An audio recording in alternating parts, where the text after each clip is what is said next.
Magluluto ako ngayon ng tinola. Gusto ko kasing kumain ng tinola.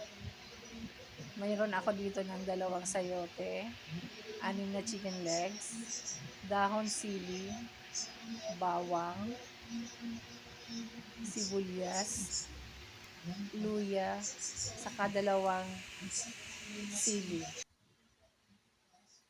Yan ang mga kailangan ko para gumawa ng tinola. Gusto ko kasing maghigop ng sabaw. Lalagay ko na ang mantika. Pag mainit na yung mantika, pwede mo na ilagay sibuyas.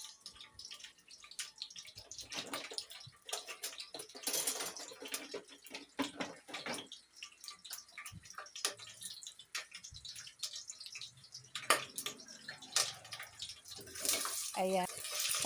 Pag medyo brown na yung sibuyas, pwede mo na yung ilagay bawang. Ako kasi ayaw ko ng medyo tutong yung sibuyas. Ayaw ko kasi mapait. Kaya pag gusto ko nang ilagay yung bawang. Ayan. Sinasabay ko na siya. Pag medyo brown na ang bawang, nilalagay ko na ang chicken. Ayan.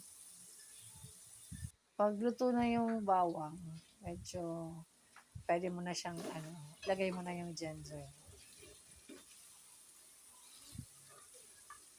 Tapos nilagay ko na yung luya.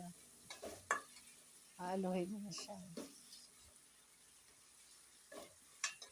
Mayat pwede mo na yung ilagay chicken. Ayan, yung 6 na chicken legs. Ay, pugkay. Ayan, ilagay ko na siya. Ihalo mo na siya. Haluin mo na siya.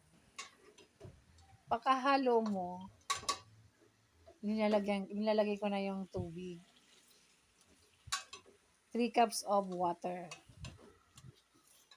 Halo-halohin ko na siya bago ko lagyan ng tubig.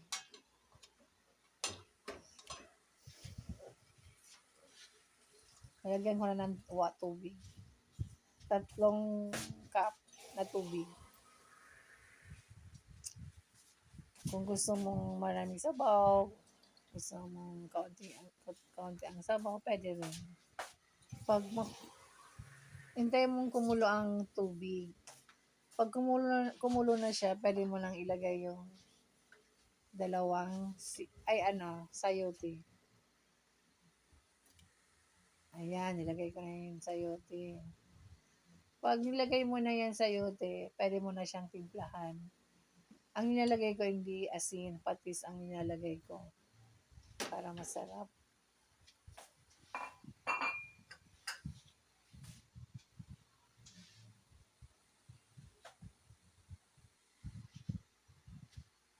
Ngayon, wala akong chicken cubes. Ang nandito ko is pork. Pwede na rin yun. Basta may pangtimpla. Ilagay mo na yung pork cubes.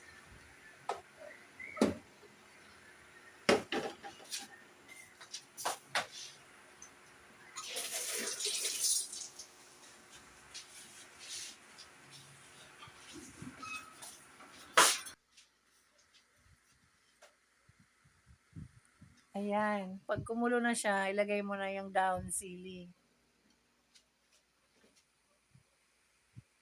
Ayan. Halo mo na siya.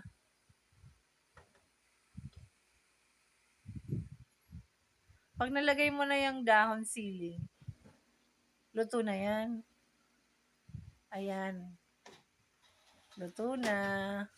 Time to eat. Tapos lalagyan ko ulit siya ng patis. Patis. Ang pantimpla ko sa tinola, patis para masarap. Pwede na tayong kumain. Halina kayo, kakain na tayo. Luto na yung tinola. Yummy! Luto na siya.